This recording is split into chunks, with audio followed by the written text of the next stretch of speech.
Hello, welcome to Shaky Sports Journeys. Thanks as ever for joining. Got a good chat lined up for you today. A very, very talented guest, multi-talented guest. You know, he's not specific to any field. He's got lots of different qualities that he brings to the table. This man has done acting, presenting, stand-up comedy, which I'm looking to dive into a little bit more with him today, and maybe even hear some of his jokes. And then, you know, he's even gone into now BBC commentary with Test Match Special. Cracking guest for you. I say hello and assalamu alaikum to Aatif Nawaz. How are you, sir? Walaikum assalam, bro. I'm very, very well. I'm very honored to be on your show. I've actually watched many episodes of it, and I saw your episode with Dr. Samara recently. I think your personality is just so infectious, bro. Anytime to chat with you, it's always a pleasure. Listen, very humbled by this entry. You're already one of my favourite guests, Aatif. Thank you so much. You're welcome back anytime. No, thank you. Thank you. Same applies to you. You know, I think you're doing some amazing work. Likewise, you know, your character, your personality, it just shines out, whether it's on the radio, on the TV screen. So, you know, big fan of what you're doing, and keep it up. And I want to just chat about some of it today, how it all came about, how you got to that point in your life. I think it will be really inspiring for youth out there, especially hear from a British South Asian, because I certainly haven't seen that many British South Asians in the stand-up comedy sector. There may be more now, but you're certainly one of the originals, and I'm keen to chat about that today. So, where did you grow up? What's your background, family background? Where are you from originally, or you know, parents are from? Tell me a bit about your background, please. Yeah, sure, man. You sound little bit like the Home Office right now, but that's okay. I grew up in Wembley pretty much my whole life. Like both my parents were born in Lahore in Pakistan. They moved here in the UK sort of the 60s, the 1960s, and built a wonderful life for what would become a wonderful life for me, my siblings, and then everybody else that came afterwards. Like I've always been in London. Like I've spent bits of time in Pakistan, especially sort of when I was very young. I spent a lot of time in Lahore. Love Lahore, beautiful city. Different bits of Pakistan I've had the privilege of seeing. It's all been really nice, and bits of time in America, bits of time in Europe, but ultimately the majority of my life I've spent in London, and I've never really wanted to live anywhere else. To be honest with you, it feels like home. I love every other city in the UK as well that I visit. I know some people think, oh, I'd never go there, I'd never go there, but I really like being in Birmingham. I love being in Manchester, up in Scotland, Edinburgh, Glasgow, even Aberdeen, Dundee. Like this just really cool. It's a really cool island, man. It's just there's great places to see everywhere. So, but I've always been here. I've always been in London. Well, I can kind of guess that because you're repping, yes, very clearly repping an Arsenal football jersey. Is that your team? It is. I rep all of the North London teams. So, well, not all of the North London teams. I shouldn't say that, but I mean, in every sport, I pick. So, like in cricket, it's Middlesex or Sunrisers or London Spirit or whatever it is these days. And in football, yeah, it's the closest team I think geographically to me, which is Arsenal, in North London. So yeah, and I've never always been intensely into football, if I'm very honest with you, but that is my team, and I do watch their games. I do get to the Emirates for the men's and women's games every now and again. And yeah, like I would say North London is. I think I'm proudly North London. I could say that. Of course you can. Of course you can. Also, fellow Lahori, I was feeling it there. You know, a lot of childhood memories like yourself going to Lahore. Lovely, amazing city. Lovely to hear you talk about Scotland. Glasgow, Edinburgh, Dundee. You know, you've travelled well in Scotland as well. Yeah, look, nothing wrong with being an Arsenal fan. I'm a Manchester United fan, but we'll save that banter for another day. So you grew up. You know, how many siblings are you at? There's three of us. Where do you fall in the chain? So there's a huge gap actually. So my sister is 18 years older than me. My brother is 16 years older than me, and then I came way later. And I used to joke about this. I was like, I was the mistake. But my parents actually they don't like that. Not they don't like it because they feel embarrassed by it. They're like, absolutely not. Like you were the blessing we asked for. We wanted another child. We wanted someone You're to be with loved, us now. Adam. Like, You've got your love, yeah, man. Don't feel like I feel that. it. No, I feel that love. You know, it's really like I think that's possibly why I have this really close relationship with my parents to this day, where you know, I really appreciate like every little thing they ever did for me. I didn't always get there. I didn't always appreciate it. I didn't always see it in the right context. But as I've got older, I've started to really, you know, like cherish and value that time with them and that ability to serve them. You know, like it's not, you know, some people think of it as a chore, and like, you know, everybody's circumstances are different. Some people, I know it's hard, but you know, I've got a freelance lifestyle. I can make time whenever I need to. I can be there for them as they get older and they need different things and they have different needs. And like I really yeah, we've got a really fun vibe, Gus. So it's not we're not just like it's not just like, oh, we're gonna take him to the doctors or we're gonna watch it. Like we do all the things that I want to do. You know, I take mom and dad on holiday. We went to Marmaris. You know, I like to take them to the zoo. We have a lovely day out. You know, to the beach. I take them to the cricket. You know, once a year, maybe more this year actually. I do this drive down to Edgbaston with them. I do a lot of work for Warwickshire. They're always super nice to me. They always look after mum and dad, and you know, players come over and take like they feel like little celebrities when they're in Edgbaston. So I try and take them there, you know, and it's yeah, it's just we watch films and TV shows. You know, I've got them watching Korean TV series, which is what I really like, and you know, Japanese films and things like that. And you know, we just have a wonderful time like hanging out. And the cricket, of course, the sport. So my family is sports mad, right? Every single member of my family could tell you about the most recent England, Pakistan, India, South Africa, whatever. You know, they watched all the T20 World Cup and listened to a lot of it as well fanatically. They, you know, the Euros that are on, they're following the Euros, they're watching the Euros. So it's a nice thing. And they're also quite sports literate. Like, I don't mean to judge because, you know, everybody's got different pockets of knowledge, but, you know, these guys really know their stuff, you know, like, you know, I've had mom listen to my cricket commentary sometimes and give me notes like either like what's you know why did you say that when you could have said that and why did you said this but actually it was this and I'm like, all right, well, okay, well done, good feedback, can I have some dal now. You know, like, it's great vibes. We've got a really cool dynamic. Lovely, lovely to listen to you. I actually seen a picture you put up on Instagram maybe a week or so ago. I think you'd taken your mum and dad to the cricket, and a couple of the players had come over. So I've just seen that recently. And you know, it's interesting what you touched on there, Atif. You talk about the fact that you weren't always like that. You didn't all. I'm sure you always loved your parents, and you know you always were a good boy at home and did your best to make them reasonably happy, but got up to a wee bit of no good along the way as well, I'm sure. But I'm the same. I'm the same. And as you get older, you really start to think differently about it. And yeah, it's really yeah. I feel the same. I went down to spend the day with my mum and dad yesterday. At the cricket ground that I started at when I was a little boy, Clydesdale Cricket Club in Glasgow. And you know, just nice to be there. Just you start to remember, you know, how much time they gave you, how much time they spent watching you play games there and drive you everywhere. Yeah, you do. You start to reflect and realize I don't quite do as much as what you're doing. You've got really active there, but things that you talk about there are things that, inshallah, I would like to do with my parents more of as well. But it takes me Inshallah. nicely into one of your really cool comedy sketches, I think. One of my favorites of your comedy sketches, actually. Um, you're sitting in just your living room at home, literally, you know, probably just given that it's pretty much you could just imagine. I can imagine you sitting talking to your mum like that and just chatting back and forth, and you're watching sport. You're watching like whether it's a cricket match or whatever, it tends to be a cricket game, and you do a mix of like British and you touch on a bit of Urdu and go into a bit of like, you know, and you joke with your mum. And how did that come about? And I think it's still going. I think you did one again recently, not so long ago. It's really cool. How does Auntie feel about it? That she's like, you know, social media famous and she's well known as a comedy sketch. How did these things come about for you? You see, honestly, I've never really thought about it in that way. Like, I don't even think of it as content. You know, a lot of people. That's the word nowadays, right? Content, content, content. Like, I don't, and I know a lot of people do use their family in content and things like that. Like, the truth is, my mom and dad, they don't like being on camera, right? They don't. Drop my earbud here. Here we go. That get me told off by mom and dad.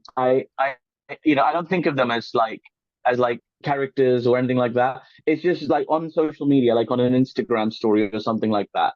I try and be quite authentic.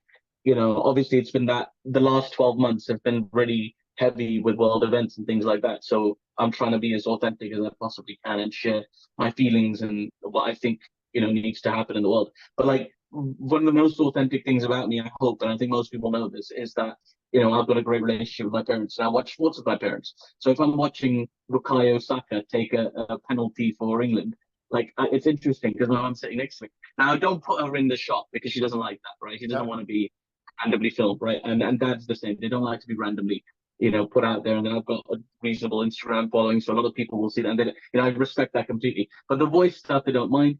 You can just hear the voice. You can hear mum, saying it in Punjabi, and she's like, like I was like, "What do you think, mum?" And she's like, "I got lega," and I'm like, I like love it. it's really It's so cool. Love it, man. and it's really cool. Like this, there's a lot of sort of negative, even to this day, negative sort of reads on when you think about the current climate of discussion around migration and immigrant culture and lack of integration, all that kind of stuff, right? Like I just like to shit. Like I think my parents are the best of just the best of us as people. I really do think that. So I like to put them out there as much as I possibly can. But I've never thought about it as a comedy sketch. I've never thought about it as like actual content or anything. Like when you said one of my favorite comedy sketches, I thought you were going to talk about like Muslimic or any of the millions of things I've done on TV casting. But you went for some Instagram stories You with know my why? parents. You know why that probably is? For all the reasons that you just explained. It's like Yeah.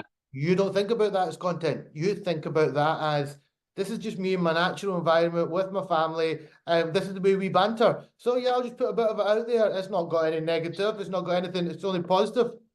You know what? So, like, another one of my stories that got a really good reaction was when I filmed you singing the Scottish national anthem at 1:30 in the morning in the studio in London, right? Like, for context, we were doing a commentary together remotely for a match, and Agassi was there, and we played the national anthems for every team. He wasn't belting it out on the radio. Everybody was faded down and muted, but he just did it with so much passion. I referenced it like 8 or 9 times afterwards on different commentaries. Every time someone's national anthem played, and I was on commentary. So yeah, no, it was people really like that. I think it's almost like you're almost pushed into sort of tribal culture nowadays where you've got to be one thing or another, or you've got to, if you're one thing, then that means you can't possibly embrace any element of the other, or national anthems mean something else, or being nationalist means something. Oh, I think you can be many things. Like I can be an Arsenal fan, I can be a Middlesex fan, I can be a son, I can be a brother, I can be, a snooker player, I can be a grumpy geezer, whatever. Like everybody's you can be a million different things. You're not defined by any one thing, I think, So, yeah, like I think people enjoy that. I think that's what it is. It's that contrast between maybe expectation, like with a mum, they're expecting like she'll be reading the Quran or doing this, and she does do all of those things, by the way, right? She's mum is like, mashallah, she's up there in age, but she's so active and she's so talented and she's got such a vibrant life, with so many things inside it. So like I just like to catch people off guard a little bit. Here's my mum watching England take penalties against Switzerland. It's fun. Well, the fact that I highlighted that one out of all the comedy sketches I could have highlighted, just I think speaks volumes. And then to hear you talk about it and give a bit more of an insight into it, that's why I like it.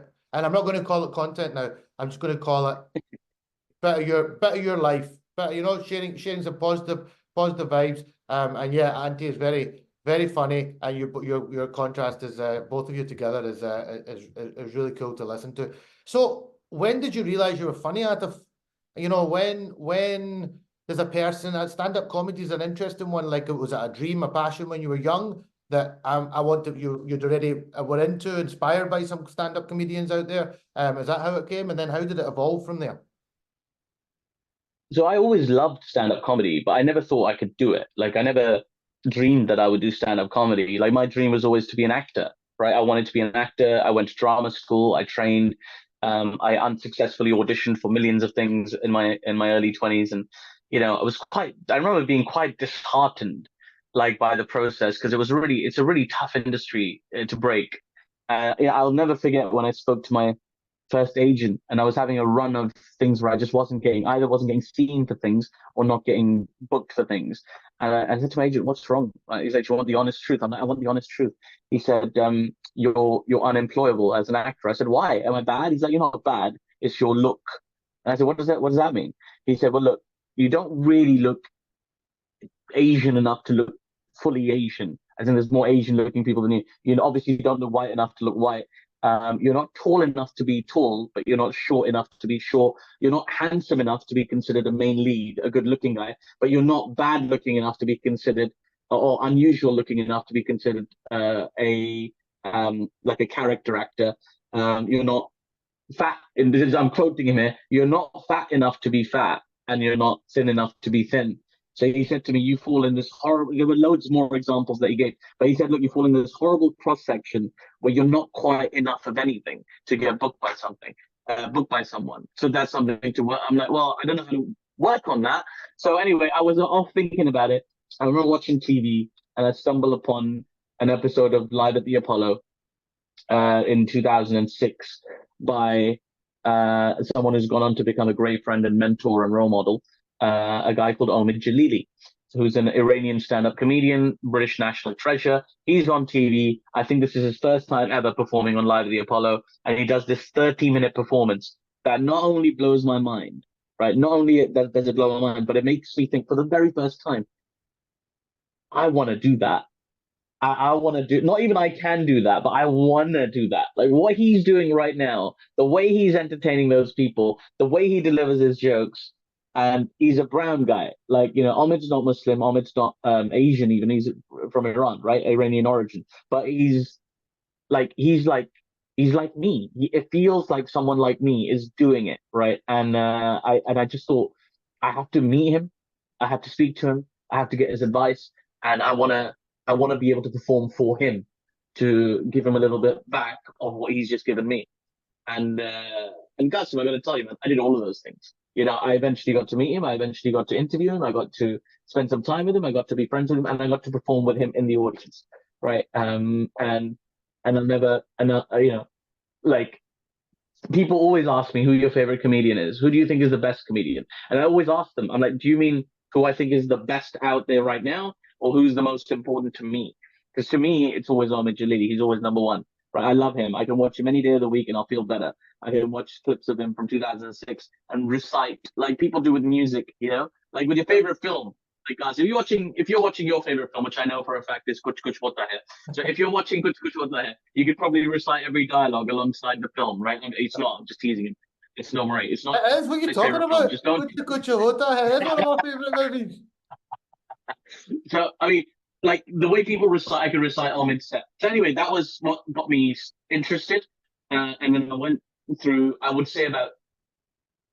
say about 6, 7 years of being very average to poor of doing stand-up comedy. But I never gave up, and I kept at it, and I kept trying to improve. And you know, I had this weekly show in Clapham at a place called The Alchemist, and there's a wonderful guy called Paul Blair who gave me that shot to just every week just go and MC this room.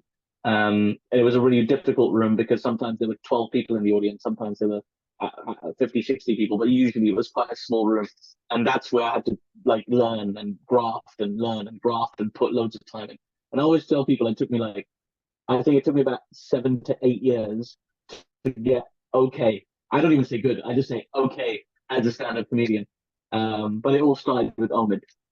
That's interesting to listen to. And you know, I have utmost admiration for stand-up comedians because if it goes wrong on stage, there's nowhere to hide. Like you sometimes see on social media, somebody shares, you know, a stand-up comedian who's trying to be funny, and you know the audience is just like, "Do one," you know, you're not funny. And coming into it new as well, you know, just being put in front of a bunch of people who you're not built that rapport with them, you don't know them, you don't know what makes them tick. You know, it's different sitting across the dinner table from somebody, but being in that situation, and having to make sure you make them laugh, or you failed here, it's not worked. That's a big pressure to be under. It is, but it's part of the thing, right? Like, so here's the truth, right? If there's any sort of budding stand-up comedians watching this, right? You will be in front of an audience one day who will make you intensely uncomfortable, who you will feel like you have failed, or what we say in the stand-up comedy industry, died, like, oh, I died on stage, right? Which is basically where you have a really bad gig, where people don't respond to you, where you don't get the laughs, you get maybe loads of silence, you might even get heckles, right? All of this is going to happen, right? When people spend their money on seeing entertainment, they feel like they deserve entertainment, and the comedy industry in this country is just it's so big, right? In the UK, it's such a huge industry. You can find a comedy that, like, I remember when I started versus where it's at now, it's expanded tenfold, right? People are interested. People want to get into it. There's more ways to get into it. There's loads of courses now. There was no comedy courses when I started. There are comedy courses now for people, some better quality than others. So everybody, please do your research. But I just really like it's one of those things, like, it used to upset me when I had a bad gig, and I can tell you, like, back in 2000 and I want to say 2008, I think it was, I played at King George's Hall in Blackburn, and I was on this multi-comic lineup, right? So there's like 8 or 9 comics, and I'm one of the comics performing, and the perform didn't do so well. But I'm driving back home. I've got my friend with me who's also a comedian. We're driving back, and he's making me feel better about it.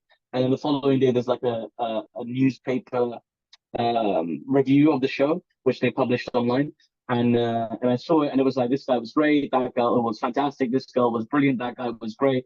But then I remember, I'd never forget, the night went rapidly downhill when Aatif Nawaz came on stage, and and then it was just like, there were a few quite cutting things about my performance, and like, I think it was a bit overly mean now that I think about it. Although, to be honest with you, that newspaper no longer exists, and I still do in the comedy industry. So who really won? But the point is, like, you're gonna get that harsh criticism sometimes, and you have to be good at dealing with it and just accepting that. Hopefully it's nothing personal. Hopefully it's more a case of someone who's a critic. Their job is to analyze and critique, and that's a subjective art, right? You focus on your art, make your art good, and don't try not to worry about the critics too much. I understand that's important, but try and worry about your audience, because if there's an audience that will always come and see you, an audience that enjoy your work, then you're fine, mate. Very good insights. Very interesting to hear, because it's you have to be thick-skinned, just like in sport, stand-up comedy. It could be a pretty tough place, I'd imagine. Okay, before we move on to talk about some other things, since I'm your friend and all now, bros and all that, and even when I was in London, I want to put this out there. Aatif, this is a story I have about you in such a short time that I've known you. I had come down to do the Test match special, and we were covering Scotland against Australia together. Tough one to talk about. You've seen, it was a passionate 3-4 hours we shared. That sounds really wrong in a commentary box. And we chatted through the game. Scotland unfortunately didn't get over the line. And the next day was Eid. We all went home. I was in a hotel room, and I wasn't going back till the Monday. Honestly, I had booked that day. I didn't even know it was going to be Eid. I hadn't planned ahead accordingly, but I'd booked that day that, you know what, I'm going to chill out. No daughter to wake me up in the morning. I could just chill and enjoy. And we were chatting the next day, and you very kindly invited me to your house for Eid. I said, let's inshallah, maybe next time, because at that point, honestly, I was just starfished on watching football, and I wasn't going to move much. But I just want to say it was very kind of you to invite me. And yeah, maybe sometime in future, inshallah, I would love to come and meet your family. And likewise, as I said to you, if you're in Scotland, please do give me a shout. But it's just a nice story I wanted to share about the man. The kind of humble kind of heart that he's got. I want to ask you a question before we move on. Putting you on the spot a little bit. You are meant to be funny and all. Can I ask you to tell me a joke? Tell me something. Oh God. So here's I will tell you a joke, right? But before I tell you the joke, here's what you have to promise me. You won't ask another stand-up comedian to tell you a joke on the spot again. I know, I just pushed the boundaries. I know, that's why I lined it up with, we're bros, we're family practically. I tell you what, Qasim, if I told you on the spot, play me a cover drive right now, or bowl me in swinging Yorker right now. I will play you a cover drive right now. I'll play you a cover drive. You know what? With you, it's different. It's harder with the sports, but I think they'll do it. I won't do it again, but I only pushed the boundary because we're brothers here and all. So yeah, for sure. I won't do it in future. it's totally cool. I remember being on the street recently with and there was a guy who was like, "Oh, you're that comedian." I'm like, "Yeah." He's like, "Oh, tell me a joke." And I'm like, "What do you do, man?" He's like, I'm an accountant." I'm like, "You're an accountant? Can you do a tax return right now?" And he's like, "What?" I'm like, "Dude, just chill, just relax. Let's take a photo, and then you go have your day. And here's my next date in the theater, and you can come see me there." All right, you want a joke, right? It's really difficult. See, I'll tell you why. Because my performance is quite like I feel like when I go on stage, I perform as a different character. So I'm not naturally a funny guy. I don't think. You I think are maybe so a bit. naturally funny. You're very Um, naturally funny. I think you I'm are. very. I think you are. I think I can be witty sometimes, or quite. I've got like one line and things like that. But I generally like my performance on stage is more mitigated on preparation and I'd almost treat it like acting, like a craft. Like it's almost like something I've prepared. And part of that is the appearance of being off the cuff or the appearance of being quite natural. Because I think people don't understand sometimes stand-up comedians, they have a set or a performance or a show that they take around the country for years, sometimes years and years and years, sometimes decades, right, without changing anything. Like I do try and evolve my stuff as much as I possibly can, writing new things. When you've written really good things, Gossip, right? When you've got like a good backlog, the hardest thing is to add to that. Because every time you write something good, you've now raised the quality. So now raise the bar. So now you've got to like add more stuff to it. Anyway, okay, you want a joke? All right, what can I tell you? Okay, fine. I'll tell you. I went to Paris recently, didn't I? I was telling you I was in Paris. And I went for breakfast on the Champs Elysees. Have you been to the Champs Elysees? I have not been to the Champs-Élysées. Uh, okay, so the Champs Elysees is this beautiful road in Paris, a really beautiful road, very busy. So I went early in the morning, and I went and I sat at a cafe outside, as you can in Paris, and I ordered myself a croissant because it's a very French thing. I'm like in France, I'm gonna have a croissant, and I was sitting there having this croissant all by myself, right, minding my own business. When out of this, all of a sudden, this beautiful woman, absolutely beautiful French woman, comes over to my table, and she says to me, "Excuse me, are you alone?" And I said, "Yeah, yes, I am. I'm very alone." And she said, "That's wonderful." And then she took the chair from in front of me and moved it to another table. And yeah, and I'm not going back to France anymore. Listen, it's the simple jokes. I like those type of jokes. I like that. Oh yeah, I Oh, mean, you it's all get about the sound, right? It's really simple. It is, as you say, it's just a simple thing. You could tell it in a million different ways. But I like to build it and make it vivid. Now the truth is, 100%, 100%. none of those things happened in France. I sometimes pretend I did that in Rochdale. I sometimes pretend I did that in, Germany. I sometimes pretend I did that in Australia. It doesn't matter. Wherever it is I'm performing, I can tailor it to that.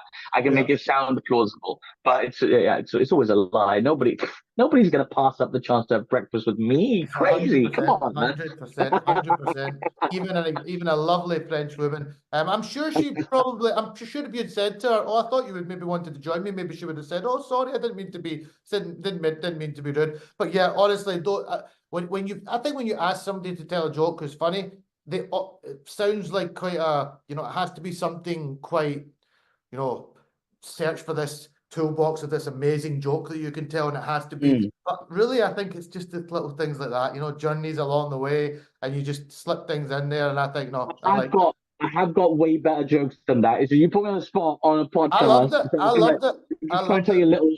I'm giving you a snippet. Like if you didn't like that, people don't judge me. Still come to the next show, whatever it I is. liked Like, I it. I tell liked it. jokes on stage.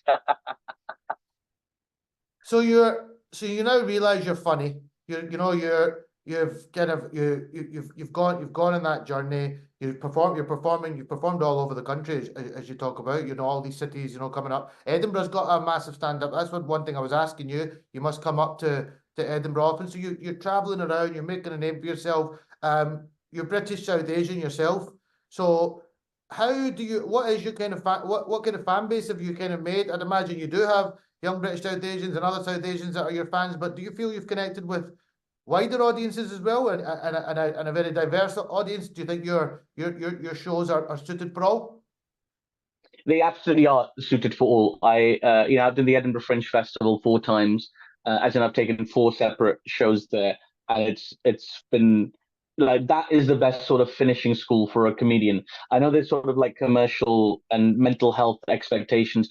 Edinburgh Fringe Festival is a really complicated topic, if I'm honest with you. But you know, the benefit that I took from it, other than getting, you know, alhamdulillah, good reviews, you know, a good engagement with fans, you know, good ticket sales, and then, you know, all of that kind of stuff. What I learned the most from it was just how sharp it made me. When you're in front of a different audience every night doing the same show, and they're a hard audience as well. This is an audience that's seen every comedy show in the world.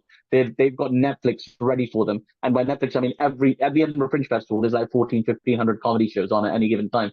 So you're competing with the world. So you got to be good, because people will not hesitate to get up and walk out of your show like 5-10 minutes in. So, you know, like it teaches you to be harder, to be tougher, to be slicker. Like, you know, there's loads of benefits to it. There's also many negatives to it, but we'll get into those another time.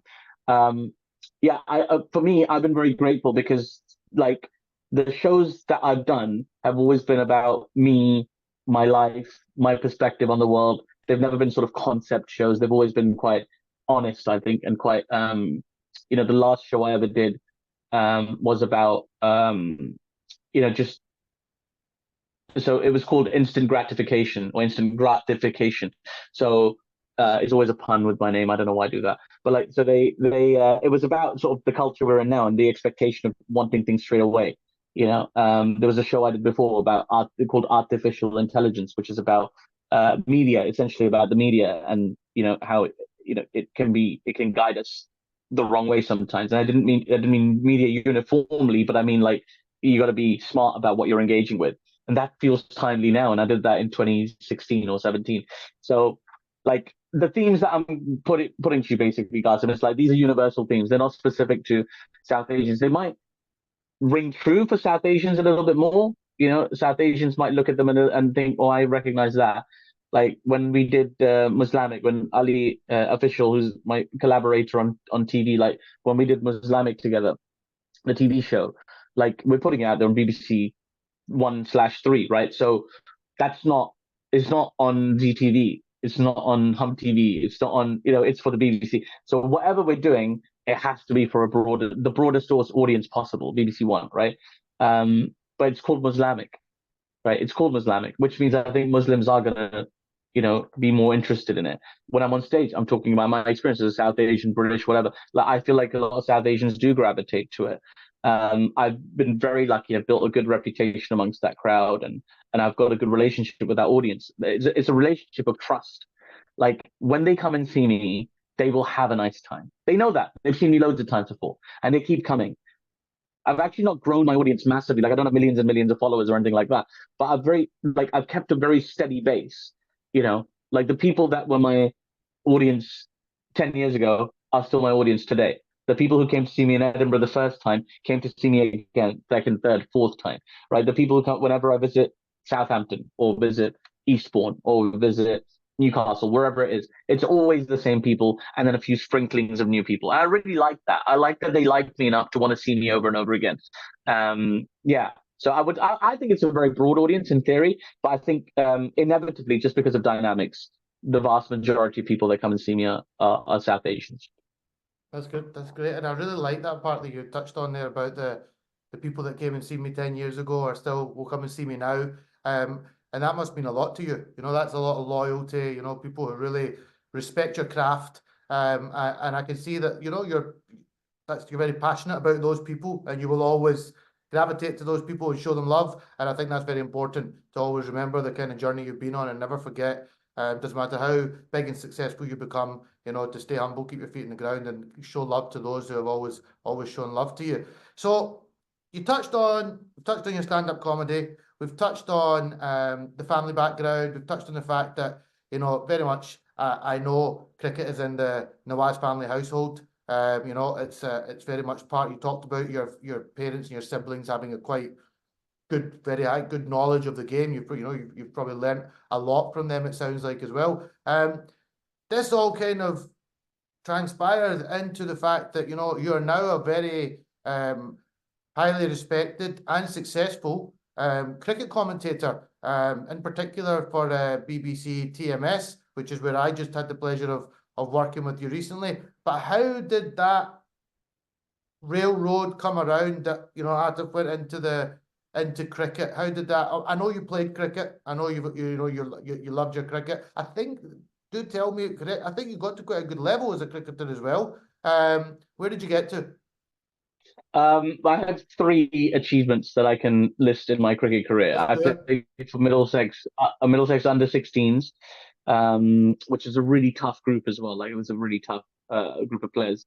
I played an invitational third 11 game for Middlesex as well, which I played with a broken toe. But that was I was having a really good season. So I was actually playing in something called the Berkshire Cricket League or the North Hearts, something. It was like one of those fringy leagues, but for my club that season, I'd scored 811 games. So Wow. it got noticed. And so they were like, oh, okay, let's bring this guy in for an invitational game. And I was play fighting with my nephew in the kitchen, I remember, and I broke my toe. But I wasn't going to tell anybody that because I didn't want to miss the game. So I went and played the game with a broken toe. I got 18, and that was the end, really. But I vividly remember the moment where it all came to an end. My cricket dreams, aspirations. I was playing a game for the University of London, and you know, I was quite good. I was having a really good season. I was quite clever, Gus. And this is the thing. When I turned up to that camp, I saw that every single player there could bat and could bat really well, right? And I always thought of myself as an opening batter, so I was quite, you know, that's what I still like to do. And I knew that it was almost impossible for me to break into that first 11 as an opening batter. And I sort of just like analyzed what was going on. And I realized there were a lot of fast bowlers. There was a lot of, you know, like all-rounder type players, but there were no decent off spinners. I'd bowled off spin before, but I'd never really been I'm not ripping it. I'm not like, you know, something special or anything like that. But I know the fundamentals of it. I vividly remember a training course I had with Phil Simmons once, years and years ago. He was our coach at Middlesex, under 15. He's done great things since, but he did do under 15s Middlesex as well. So, you know, I remember him telling me when you bowl off spin out there, right? You're coming from over here. You need to come in and brush your ear as your arm comes past. So, and it was such a basic piece of coaching for someone like yourself, obviously. But like Oh for no, I me, it still was, use it. I've used it. I still use it now. Not but yeah. bro, it blew my mind when I heard it because like it just gives you this fundamental way to approach spin. Like if you're bowling an off spin delivery and your arm's coming, it should be brushing your ear every single time. And if it's not, then you're doing it wrong, and you're not going to get as much curve or whatever through the air, right? Like a bit drift is the word. So anyway, like I remember reinventing myself as an off spinner, and I had a change up, which was just a quicker ball, which I would deliver with like a sort of similarish action, but I just bowled it faster, right? And the thing is, when you're playing University of London, there's no, especially in 2007, there's no like data available. There's no YouTube. I don't think YouTube exists yet. So nobody knows who you are. You just come in, gentle off spinner, gentle off spinner, gentle off spinner, bang, quicker one, and you got your wicket. And you just rattle through teams like that because they're not expecting it at that time. And people were just like, this guy's a really good off spinner. This guy's really, really good. And so they sent me to this it was like a camp or day. It was more of a day really, where they put some of the best players in for English universities or British universities or something like that. And yeah, I remember being in the net facing a guy. Bear in mind, I still thought of myself as a batter. I remember being in a net facing a guy who was bowling about 80 plus, and I couldn't get near it. I couldn't get near every single one. He couldn't get me. So it was a left arm over, and he's pitching the ball outside leg every single time, but it's crashing into my pads. So he's not getting me out, but I just don't know the answer. Like, you know, when you're like doing a maths exam and there's a good, you just don't know the answer. I just didn't know the answer. So that was the first time I had sort of accept the fundamental truth that, like, sorry, I don't know if you heard that. Sorry, it's just my earphones playing games with me. So that was Sergeant, by the way. So anyway, yeah, I remember just having to accept it at that moment that I'm not gonna, like, I played more cricket afterwards. I still play cricket now, but and that was the moment where I realized I don't think I'm gonna, I can't do this. I think you're a bit harsh on yourself. Like, because for the most right-handers to come up against a decent left armer early in the career with a bit, anything over 80 miles per hour has got a good bit of speed on it, and that angle of swinging back. I mean, they're gold dust left armers to any teams for that reason. So I think I think we should never regret, and you've gone on to do lots of amazing things. But who knows? Maybe if you just stuck it out with that Alan Mullally like left arm seamer who was running in at you, it might have you might have gone on. But at the same time, You know, you clearly know yourself of where you were at or where you were going to go, and you obviously had, you know, God had other paths for you, and you've gone on, and as you say, your cricket is still very. I seen not so long ago you're still playing some different games and get invitations to different games around London, etc., which is great. Get to play with some of the great. I seen you playing a game with Kumar Sangakkara, I think, and did you play with Sangakkara? Was it Yeah. You played a game with Andrew Strauss as well? You're part of one of the games with him. Yeah. So it was for the Ruth Strauss Foundation. So Yep. the Ruth Strauss Foundation do an event called Red for Ruth, but they also do Rock for Ruth, which is like a whole day where they do a charity cricket match and they invite celebrities to play in it. And I imagine like 5 or 6 people must have cancelled because they eventually called me, and I was like, oh, yeah, I can come because like bro, this is like A-list people. Like we got Sam Mendes, director of Bond films and things like that. We got Bear Grylls, international celebrity. We got the winner of various British BBC TV shows, like like the Strictly Come Dancing or whatever. And then you got Sir Alistair Cook. Sorry, Sir Alistair Cook didn't play. He was there, but he didn't play. Andrew Strauss, Ian Bell, Kumar Sangakkara, Sam Billings. Georgia Adams was playing.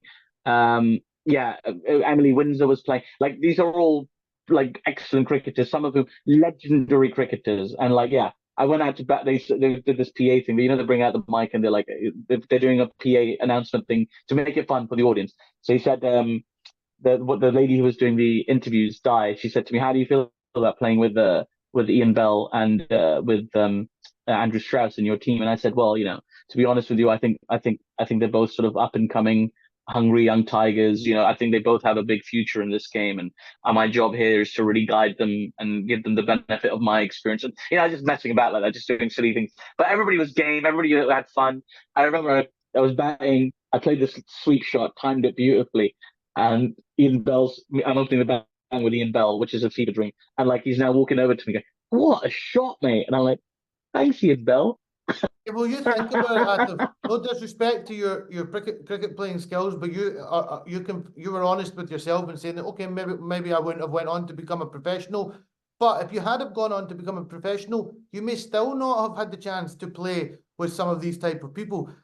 You've had the chance through your journey of making your way in other routes, which is now seeing you getting some fist pumps with Ian Bell. One of my favourite players as well. What classy player. And he's saying to you, top shot, mate. So you made it, pal. You made it. You did make it in cricket as well.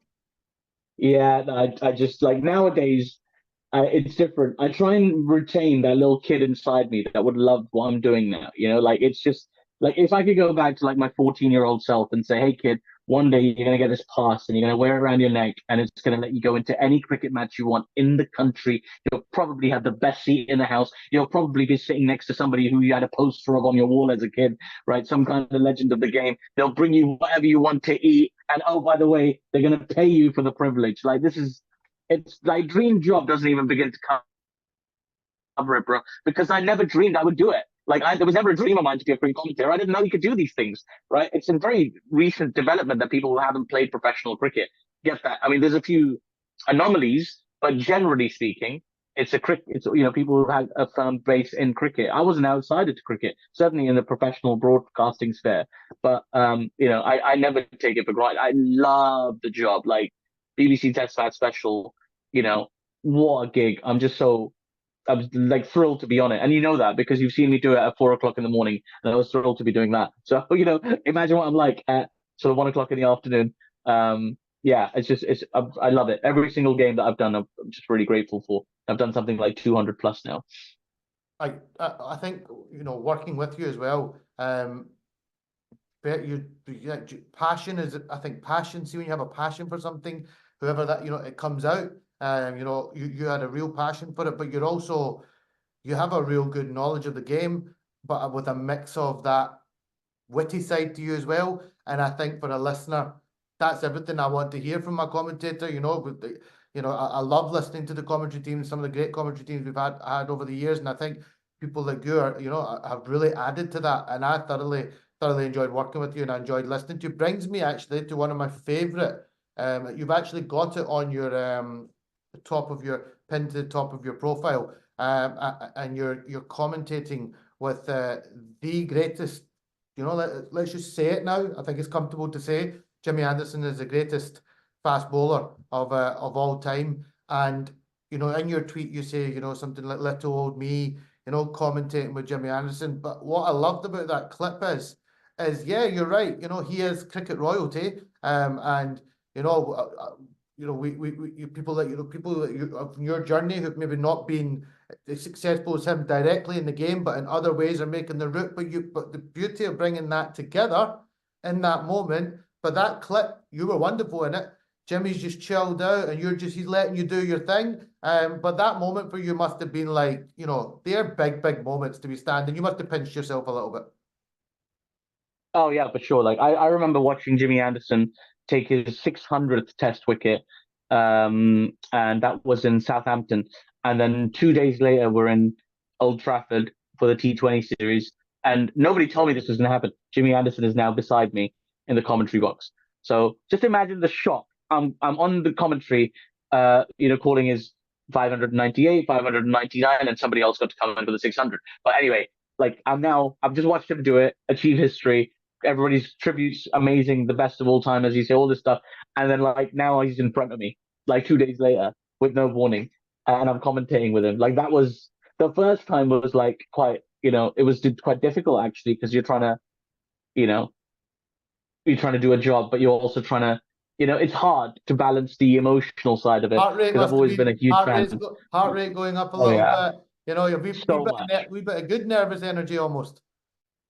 Oh, so much. But like, I've had the pleasure of working with Jimmy many times, and obviously at the time he was trying to learn a new skill, so it's a little bit different for him. Whereas for me, it's my own skill, but for him, it's something he's owning a new skill, and he's gotten better and better over the years. Jimmy always been so pleasant as well. Like I've got the chance to like get to know him a little bit, spend some time with him. Always so friendly, always so pleasant, always makes time for you to chat and remembers. He doesn't need to remember anything about me, but he remembers things about me. And yeah, just he's been really cool. Well, he's been really great to work with. Like, but there's so many, the people that were my favorite, like, and Jimmy's been fantastic. The people that have been my favorite to work with have always taken people by surprise a little bit. The ones who became my favorites, I got to work with them more regularly, and like, you just you never in a million years, like it's not somebody who you necessarily watched intensely growing up or somebody who you're a great big fan of. I've had the chance to work with Wasim Akram. That was a dream come true. I've had a chance to work with Bakar Yunus, like I've had posters literally of both of these guys on my wall, and now I've got both of them in my WhatsApp.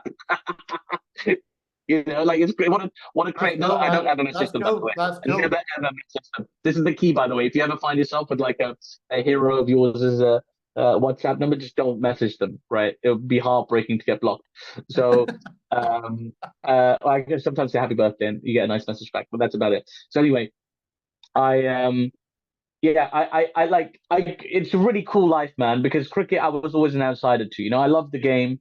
Obviously, I'm a fan, before anything else, I'm a fan of cricket. My family, all of us were fans of cricket, and I get to be inside it a little bit. I get this privileged access to it, this privileged sort of proximity to it. Like that, I'm so immensely grateful for. It's a really, really cool thing, and I never take it for granted. I think that's the best and most important thing you touch on there.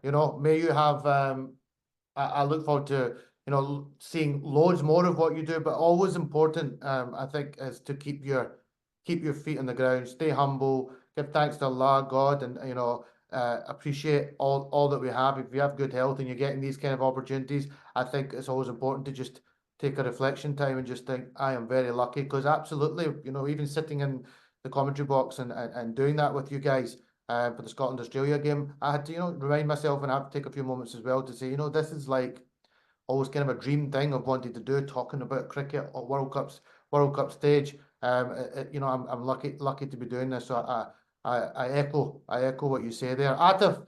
I could probably chat to you for easily another hour and pick your brain. That's the thing with these type of podcasts. I think it's been very easy to talk to you. You're very fun. You speak with passion. You've got a really cool personality. And I think we've only touched the surface of some of the stories that you could tell. But hopefully now we're connected. Hopefully now we can maybe sometime in the future do some other things as well. Maybe we might even get a chance to work with each other again. I'd love to come to one of your stand-up comedies. I keep saying this, next time you're in Edinburgh, especially if you do the Fringe or something, I need to get along and see you in action. But really, just thank you very much from my point of view for giving me your time to come on the podcast. And I'm excited to see what you do next and what you do in the future. But while we just finish on that, what is the future looking like? What are your kind of goals and aspirations and things you want to achieve? I want to get married.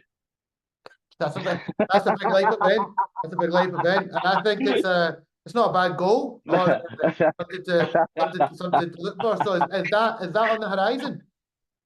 No, it's not on the horizon. But what I would like to do is I'd like to keep doing, like, honestly, as I'm so privileged, like you said, alhamdulillah, a million times, just because I really feel really blessed. Like, I get to do something I really love. I've got people that care about me, around me.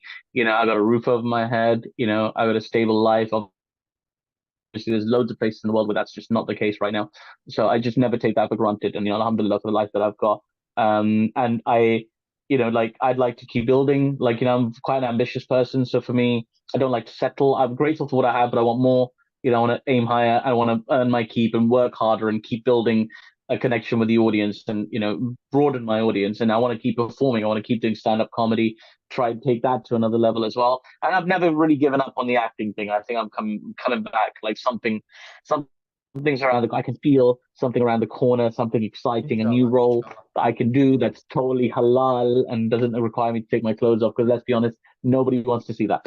So yeah, like, bro, the future is right now. The immediate future is more cricket, lots of cricket. I'm working on a lot of cricket this summer, which I'm very excited about. I've already had a wonderful start to the summer, and it continues, and it's really, really fun. There's a tour to Pakistan later this year, which we're sort of waiting to hear about. Hopefully, the BBC will be going out there again. We went 2 years ago. It was so much fun. There's the Champions Trophy next year as well, also in Pakistan. So I'm gonna have to make sure my Pakistan overseas Pakistan card is up to date, so it's not expired. So yeah, bro, loads of exciting things coming. And yeah, so, you know, just stay tuned. And again, thanks for inviting me. It was a lot of fun. I really enjoyed hanging out with you that day. And you know, like, you're a good guy. I follow your feed and the work that you do and the way that you talk to other people and the way that you respect them. Like, you're just a good guy, right? You're a good guy. Yeah. And I really hope you continue to flourish. And, you know, the Shakey's thing, I really hope it continues to, I hope it becomes like the Joe Rogan experience. I don't And think, that's what, you know, I don't, yeah, that would be nice, but yeah, I don't know, who knows, but you know what, just like you, I enjoy doing my podcast. I enjoy speaking to different people, and it's been, yeah, great to speak with you today on the podcast. You brought just what I thought you were going to bring to the podcast, and it's been a pleasure, bro. So I wish you all the best. Please give my salam and best wishes to all your family as well. And we'll catch up more. that's what, bro. Look after yourself.